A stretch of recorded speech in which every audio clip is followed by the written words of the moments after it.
তোমার চোখে দেখেছি স্বপ্নের মধুর ফল, তোমার মিষ্টি কথা মনের অভ্যন্তরে অবিরাম প্রেমে তোমার সাথে বাঁধবো ঘর।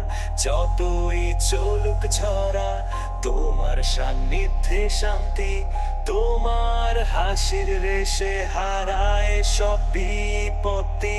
তুমি আমার স্বপ্ন, তুমি আমার আশা, তোমার ভালোবাসার সুরে বেঁধে রাখবো সারা যাত্রা। তোমার কাছে ফিরে ফিরে আসবো আমি জীবনের পথে পথে, তোমারই সাথী হয়ে, তোমার চাঁদের হাসি আমার জীবনের তাজ, তোমার ভালোবাসায়